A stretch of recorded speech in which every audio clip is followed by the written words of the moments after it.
Hey everybody, welcome to a Cricut craft tutorial. Before we get started, make sure you subscribe to my channel. I put out new videos all the time, and make sure you hit the bell icon. That'll alert you to when I post a new video. Today I'm going to show you guys how to make this awesome Christmas countdown sign using some really fun candy canes. Now you can use just about anything to hang off of your hooks, or you could use a small little wreath and move it through each day, but we really like candy canes in our house. Now, as you can see, we've already gotten to eat one. This was really easy to make, so let's go ahead and I'm going to show you guys how to do this. So I'm ready to stain my pine. We just got this from Home Depot, super cheap. I was able to make four 2-foot long sections out of it. Obviously that makes it an 8-foot board. It is an 8 by 10. I'm using Minwax in the color of Provincial. And all I'm doing, and I'm going to teach you guys a quick little trick. Use an old sock. This guy has no match. And all I did was put a bag inside of it so that it doesn't get on my hands. So there's just a plastic bag inside. I hate stain. I do not like it. It always gets on my hands. It makes me crazy. Stain is not my favorite thing. And all I do is just wipe it on. It's super easy to stain things. It's just a matter of having the right materials and the color that you're trying to go for when you're staining. And for me, I like a dark stain on pine. I think it looks really nice. You can do so much with all these different stain colors. There's lots of options around now. This is probably not the smartest way to be staining this at the moment, holding that on, but this way I can film it so you guys can see it better. And it really doesn't take a lot of stain to do this, and you can go back over it and make it darker. You can always, add stain if you decide you want it a little bit darker than what it looks like right now. I will probably go a hair darker, but you can just keep building up your stain. And do remember, it does tend to dry a little bit darker than what you see on the board. The Provincial is a bit of a, I would call it like a medium color. It's not really dark. I would just say it's, like I said, medium. It's not too crazy. I don't like to go with like a super dark stain to start with, just because I don't want it to end up being really, really dark and then I don't like it. Now make sure you stain your sides because you will see these on this countdown. You can always paint yours as well. It just depends on what look you want to go for. For me, I just wanted it to look a little more rustic because our house kind of has that feel to it, but if you're making this for a house that's maybe got more of a whimsical Christmas decoration thing going on, you'll want to keep that in mind when designing. But again, doing the stains super easy. The sides are a little bit tougher, and they usually come out really dark because they're more textured than like the sides. So I don't know how well you guys can see this. I'll move it so you guys can see, but see how dark that's going to come out? It's fine. No big deal. So I'm just going to go in and do the sides. I do have this sitting on an old bar stool that I just use to hold my projects from time to time when I'm doing stuff. So I'm not super worried about it if it gets dirty or messy. I do recommend trying to do this in a well-ventilated area. Wintertime can be a little bit tough because you have to do them either in a garage or inside, and drying stain does tend to take a little while. I tend to let these dry for about 24 hours before I put anything on them. I'm still debating whether we're going to stencil this or whether we are going to just vinyl it. So hopefully we'll make that decision by the time this dries. But as you guys can see, super easy, and it really pulls the wood grain out. Now if you wanted to, you can wait till the front dries a bit more and flip it and do the back, because you can see I didn't stain the back. I'm probably not going to bother staining the back of this just because nobody will ever see it and there's just kind of no point. So, like I said, I may come in, I'm going to go ahead and come in with just another quick layer because I just think it needs to go just a little bit darker. And as you can see, I just did that layer really lightly because I didn't want too much of a color change to it. But I think that that's a little closer to the color I am going for. And again, you can layer. You can always add another color of stain if you wanted. If you were looking for a darker color and this one is just not quite what you're looking for, you can always stain on top of your stain. So don't worry too much. Staining is scarier than it sounds, and then it actually is. It's pretty easy to do. So let's go ahead, let this dry. I'm going to show you guys real quick how to make a template and sort of how to design it, but we're just going to I'm going to let you guys be real creative with this one. So let's get over to Design Space so I can show you how to do the template. We've come over to Design Space, and I'm going to show you guys how to do a quick template because it's super easy and really important to help you guys figure out the sizing on a lot of your projects. We're going to go ahead and open up a square, and we've measured our board, and like I told you before, we know that it is 2 feet long by 9¼ inches wide. Always measure your stuff. Don't just trust that it's an 8 by 10 board. It's actually 9¼ so it makes a big difference when you're going to resize things. So again, we know that it's 24 inches wide, and we know that it's 9.25 inches high. And you're sitting here looking at this going, well, I can't see the whole thing. What's the point of doing this? I'm going to move this over a little bit, and you'll see it takes up your whole screen right now. All you need to do to zoom out on your screen is either hold Control and click the plus or the minus button on your screen or on your keyboard, or you can use your scrolly mouse wheel, which is what I'm doing right here. But you can then see your entire project. Now I'll usually move it more towards the center of the screen just so I get a look at all sides. Now for this one, this is going to be the Blackstone Family Christmas or Countdown to Christmas, and I'm going to have all the numbers across the bottom and then the hooks like I showed you in the preview. All you guys need to do is just find your text and just type it in. Now for this one, I am going to capitalize each word. I think it just looks nicer. And hopefully I typed family wrong. Now sometimes I will say it is hard to see what you're doing with the text until it comes up on the screen. So just use the big box to show you what you're doing. Now I am going to show you what fonts I used for my project. I'm going to go into my system fonts, and I downloaded a couple new ones. And the one that I'm using for the top is called, I believe, Christmas Time. Let me double check that. Yes. So the one I'm using for the top is called Christmas Time. This one I did need to ungroup and move my letters around because they got really close. So we'll just use our letter spacing, which I know is really hard to see, but it's right up here at the top. And if you need to get closer to your design, you absolutely can, but you see how like the L is bleeding into the B now and all that. Let's move our template and see how far the Y is. This font is beautiful but very hard to work with letter spacing, so I'm going to move you guys in closer, and what we're going to do is ungroup our letters, and all I do is just move them individually so that they are closer. It's just an easier way to do it if your letter spacing isn't working. And you can grab like multiple letters. So if you know that like these 3 are touching or whatever, you can just grab the 3 of them, but they're actually not. So let's just move everything. And like I said, I'm just showing you guys really quick how to do this. I'm not actually going to use this exact design. So I did the Countdown to Christmas part, which you saw. That is done in the Skinny from DeFont. I believe this one was from Font Squirrel. This Christmas one, but you can see you have to move each letter individually. So that's all you're going to do. You can use the lines on the grid to make sure that they're all lined up correctly. But yeah, you just are going to, with this font, you just have to move the letters individually. Make sure once they're all in place that you do weld them so that you don't end up with any cuts in between your letters.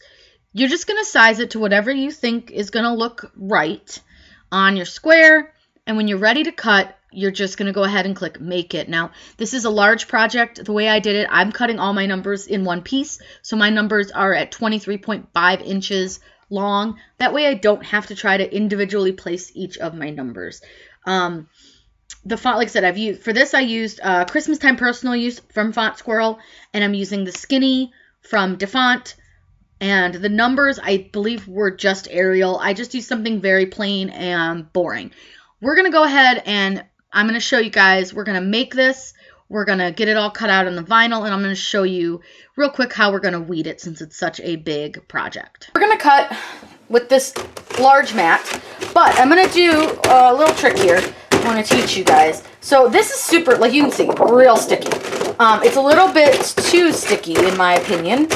I'm afraid that the backing, and you can see where I did use it earlier, there's still backing stuck to this thing from when I used it on another project. So what you can do is take your hands and just take them all along your mat.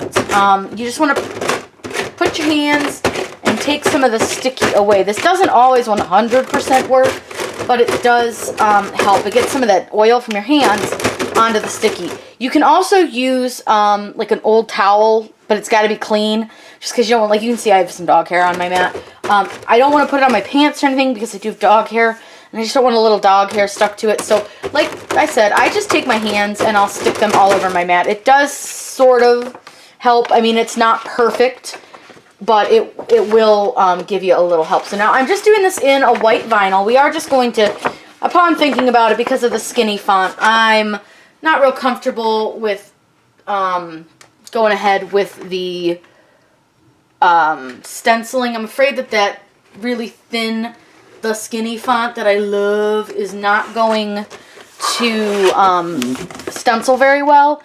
So when you put this down on the mat, you can see I've got quite a bubble in here. So you want to make sure you're not going to get any bubbles in your vinyl, and you just want to press it down. Now, I don't press super hard because I don't want it to stick real bad to this mat. And I do want to show you, I don't know if you guys can see this, hopefully you can. This is the Cutter Companion from 651 Vinyl. This is their own creation here, and it's awesome. It's a mat that sits under your Cricut and then has a little storage drawer section right here where you can put like your pens and stuff. But then it has these little trays that pop out, and they're great for when you're doing these really long cuts because, as you can see, my mat isn't trying to hang off my table. So we're ready to cut. I have chosen the vinyl on the maker screen. I'm going to pull this away from the wall, and we are going to load our mat. And I am giving my Cutter Companion right now a little bit of help just because it is hanging off of my desk a bit. My desk sits pretty close to the wall, and this thing's going to suck the paper back. Oops. And we just want to make sure that when it's doing that, it's not going to hit the wall. So we're going to let this cut out everything. And like I said, you can see it's going to suck it in pretty far. And it is going to bonk the back, but it's just what it's going to do. And I've got a little bit of lifting right there, so I'm just going to help it and press it back down. It's just not on the super sticky part of the mat because it's just on the edge. So it looks like it's going to cut out all my numbers first, and then it's going to do the rest of my design. So I'm going to let it go ahead and do its thing. And when we come back, I'm going to show you some little tricks that I use to weed some of the smaller, thinner stuff, and then we can go ahead and get it applied. This is our line with all our numbers. And remember, I said I wanted to cut all the numbers out in one piece so that I didn't have to try to space them on the actual piece of wood. Just a lot easier for me. You guys can space them if you want to. I just did not want to. Just seemed like a lot more work. So I want to show you guys. I did already weed out the little deer heads, these guys that are going to go on there. I don't know how you can see them because it's kind of bright light. But that's the one thing. Always have a bright light. It makes it easier to see where you're at. And what I do is I fold my vinyl over really, really like tight. I see a lot of people who pull it and go like this. Don't do that if you're having trouble weeding. It may work for some things, but it may not for others. For whatever reason, this vinyl does not want to stick very well. I did have a little struggle with the deer heads. So what I do is I just fold it at a really tight angle. And as I go, I just gently hold everything, down. And if you find that you're getting too much vinyl, like on your fingers, I just trim it off as I go. I can usually go a lot further than that, but I just wanted to show you guys that.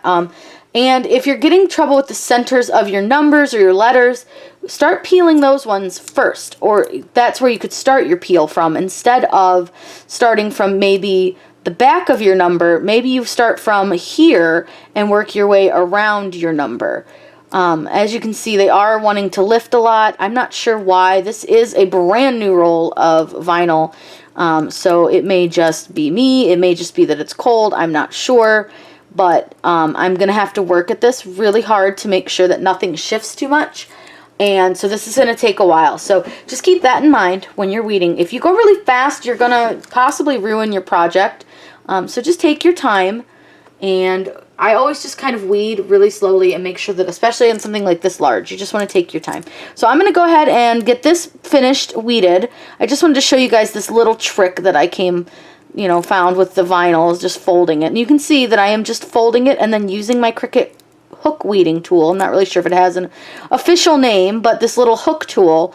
And all I'm doing is just working around my numbers. So like you can see, this 2 really wanted to lift. So I just took the tool and went around the number. And I don't know how you guys can see this because my hand kind of gets in the way, but I just went around the number like this with the hook, right where the Cricut vinyl, or right where the vinyl is. And again, you just fold your vinyl over really, really tight. And for whatever reason, these 2s seem to be the ones that don't want to stick. So I will press it down as I go, and I take my Cricut weeding tool and I just gently work my way around. Now I can tell you I'm getting a little too much vinyl here on my hand, so I'm just gonna again just trim it off. And I just trim as I go and just keep working your way down, and eventually you'll finish. So let me get this going again. I just want to show you guys, hopefully you can see it a little bit better. So what I do is I start here with the 2 where the little edge is, and I just work this out, and then I make sure that I press down right where this part is, and I just run my tool just gently along where the 2 is. And you can see this 2 really wants to lift up. This is kind of hard to do because I'm used to having my hands in a totally different position. So this 2 wants to lift. So all I'm going to do is just help the vinyl along, and I wish I should have put this camera in a little bit better spot, but it's the best I got right now. So you can see there now the 2 has stayed down. And I will go back and just tap it a little bit just to make sure it's down. So let me get all the rest of these numbers weeded because I got a lot more to go, and we'll get it ready to apply. I want to show you guys a couple tricks for weeding some of this smaller stuff. I hope you guys can see this because I know I'm doing this on white.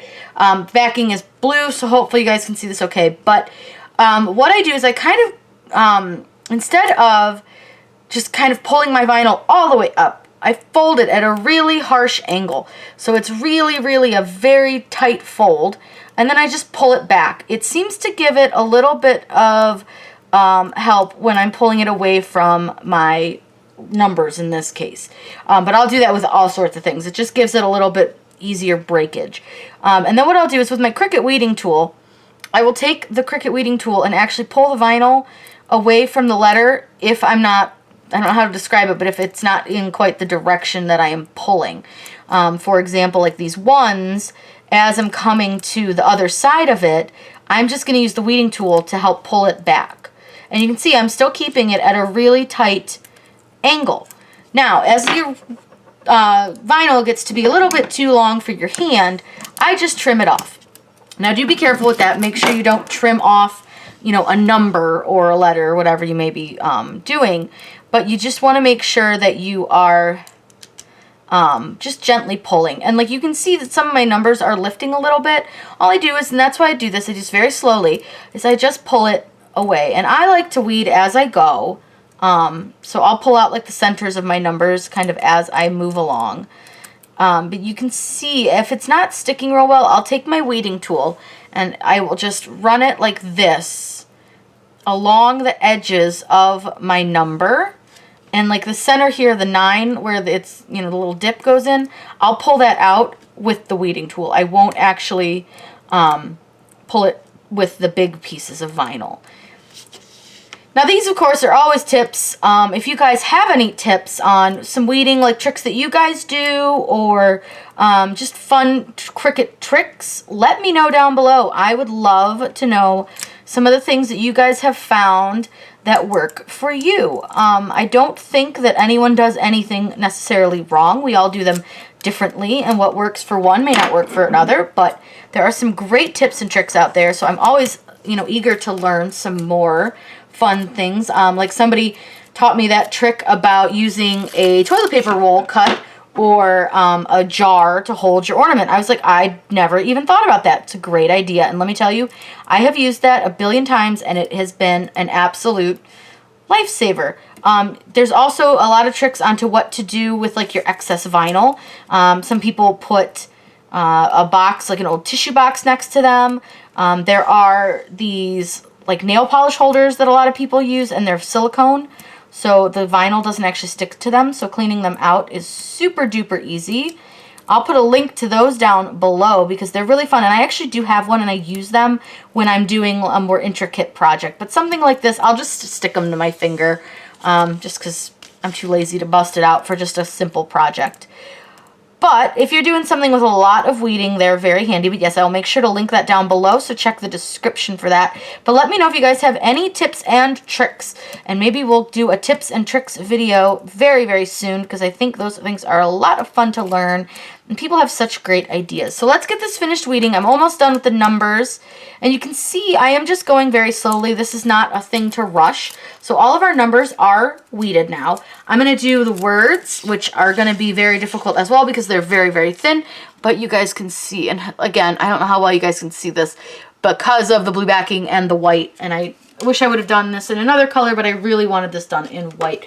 So I'm going to go ahead and do the Blackstone family part next, and when we come back, I'll have everything ready to be transferred on to our wood sign. I want to show you guys one more weeding trick. So if you're doing a script font, I will always weed the top portion of the font separate from the bottom portion. So what I do, and how, I don't know if you guys can see this, and hopefully you can. I'm trying to get it so you guys can see. I trimmed it right here at the edge, right where the font starts, or ends in this case. And that way all you're doing is weeding the top portion of your font, and you're not having to watch both sides and make sure that everything is coming off in a nice, clean fashion. Now, as I come to the F, it's not connected, so I'm going to do the same thing. All I'm going to do is just lightly trim, and again, just make sure you're not cutting into your font, but you're just going to trim it off right there, and then all you have to do is pay attention to the top of your font and not the whole entire font. So let's go ahead and I'll show you guys one more time. So I'm going to get the middle of this F part because it is part of the top portion. So we'll just get this off. And again, it does seem to want to come with the rest of my vinyl. And I don't know. Sometimes it does this, sometimes it doesn't. So we'll just work with it. And all we're going to do is just put a little slit. And I'll do a slit on this one just so that I can get it to come off a little bit. And you may need to put a few slits in it just to get it so that it starts and you can get to the E. So once you've gotten to this E, which is the part of our last name, you can just start pulling and doing the top portion instead of the whole thing. I think it just gives you a little less to work with, and it's then only pulling on a small portion of your letter versus pulling the whole letter. So if you end up with it sticking a little bit, it's a little easier to see that it's not coming up. It's a little easier to work with, and it's a little bit less to babysit, so to speak. You can see like the C is kind of being a brat.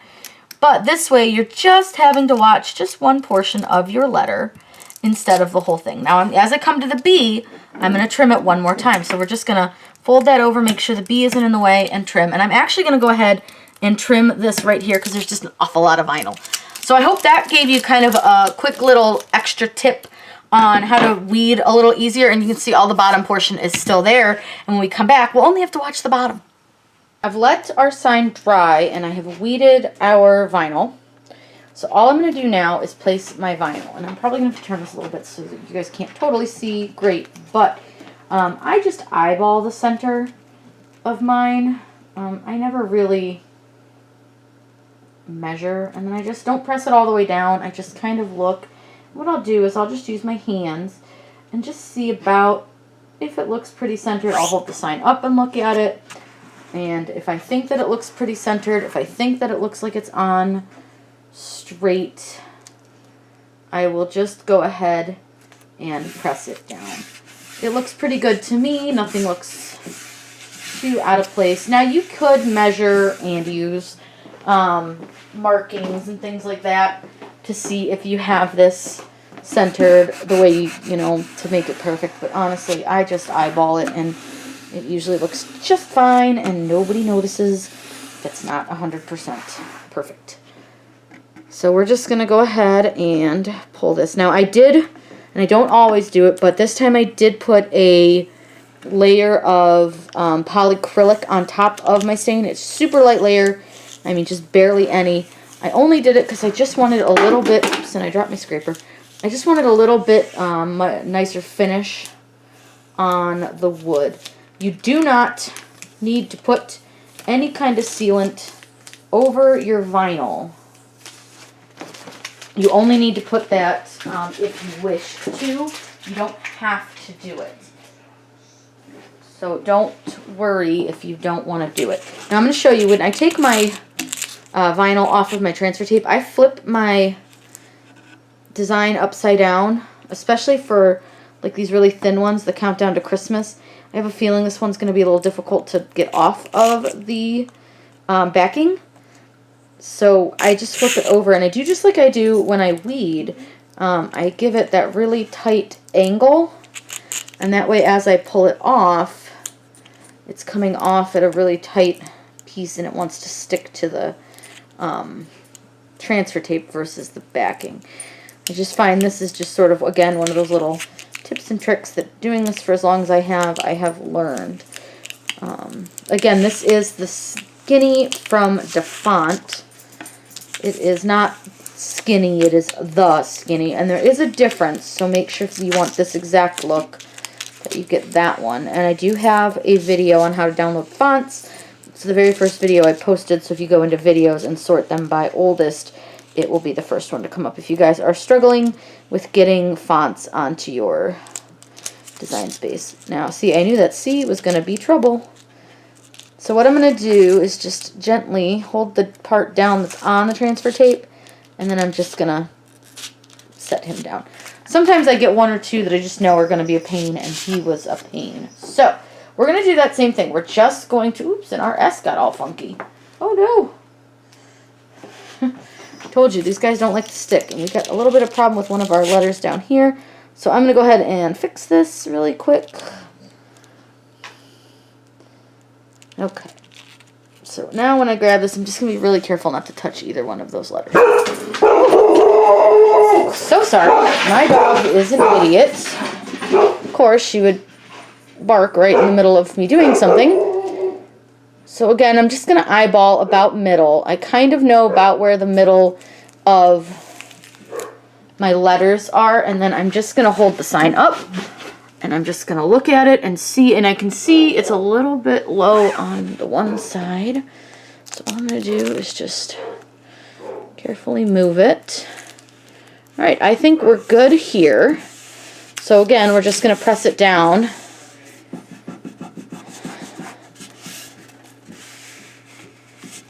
And we're just going to carefully, again, peel the transfer tape. Again, skinny letters, so you'll want to be careful when you peel this to make sure that all of your letters have stuck. Especially like the I. He's such a small little letter. You just want to make sure that he is held down. Like, see, I can see that the T did not stick. If you don't have your scraper, which mine is on the other side of this sign on the floor, and I didn't feel like going and grabbing it, you can just use your finger. I'm going to grab that scraper real quick because Countdown doesn't want to stick with just my fingers. So let me just fix that. Now sometimes, like I said, you're going to need to be very patient with these, especially on the wood. You're going to want to be just patient. Take your time. Don't rush through them. And I know we all want to see our designs done and finished and all pretty, but trust me, take your time and it will be all worth it in the end. So now we have those two pieces down.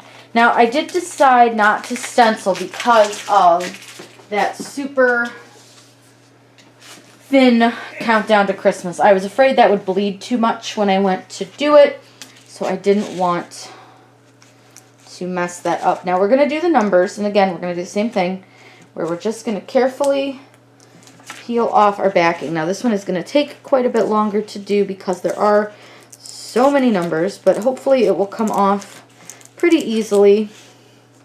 Nice and neat and clean. Ooh, got one that doesn't want to come off.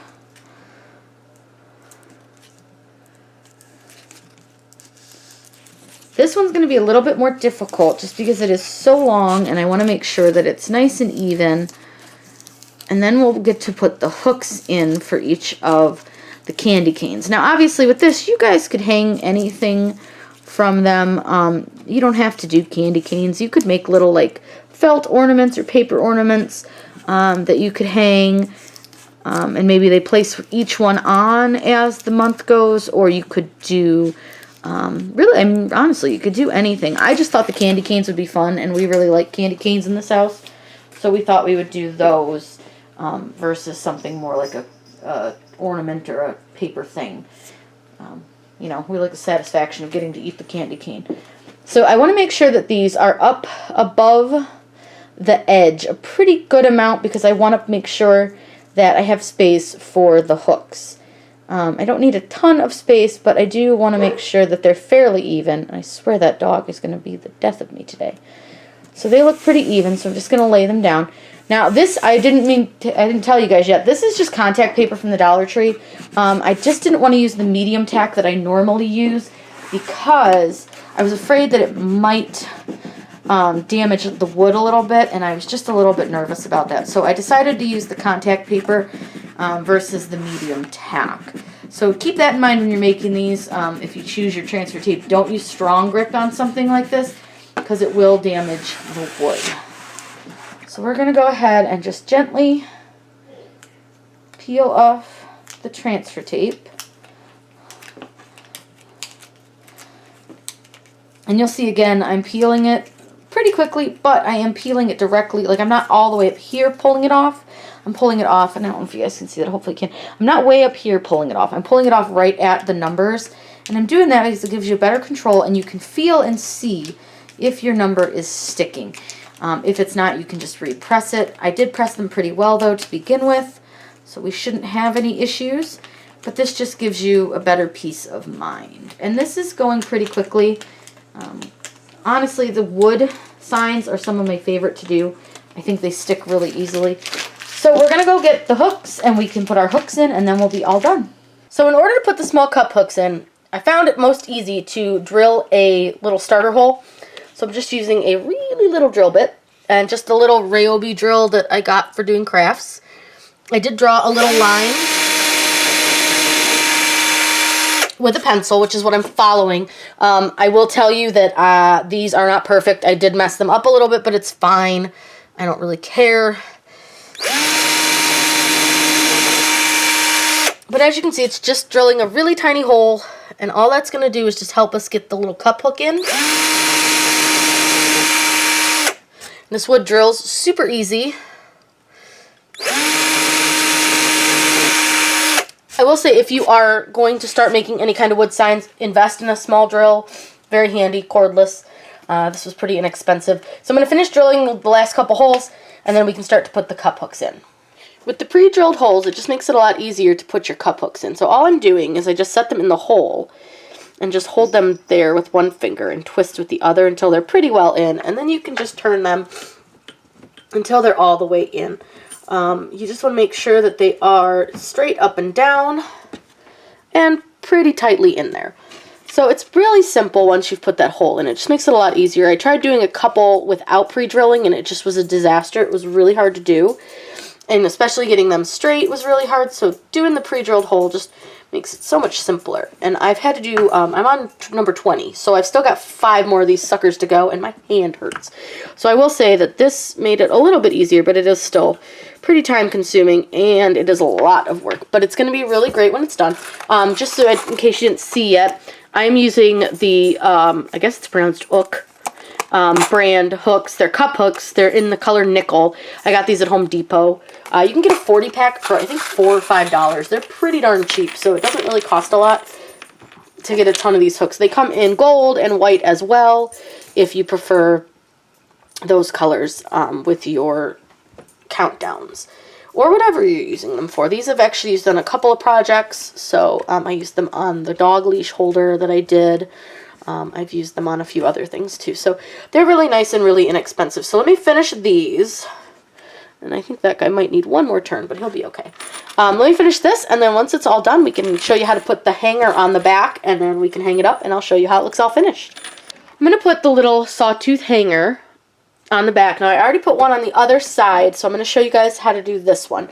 All I did was measured about a quarter or an inch and a half in from this side, and I'd say about half an inch down from the top.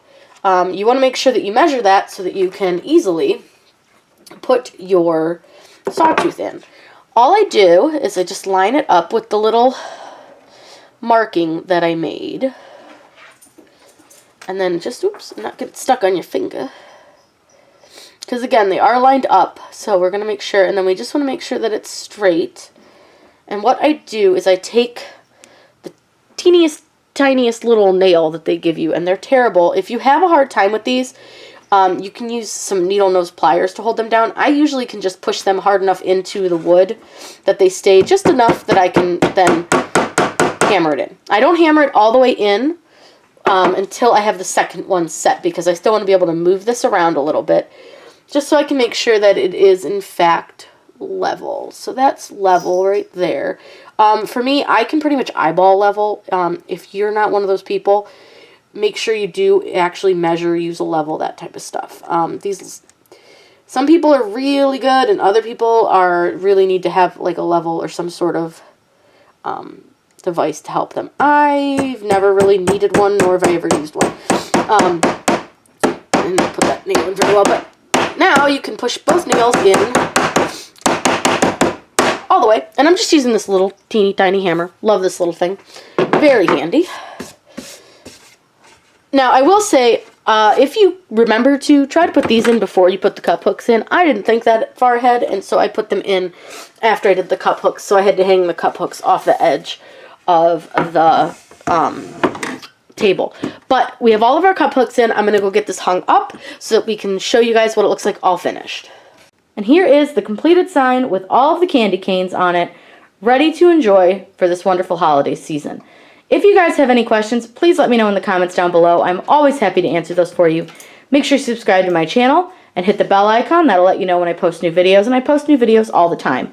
If you're looking for any tutorials, make sure you comment that down below too, because I make these tutorials because you guys request them. I hope you guys have a wonderful holiday season. Happy crafting.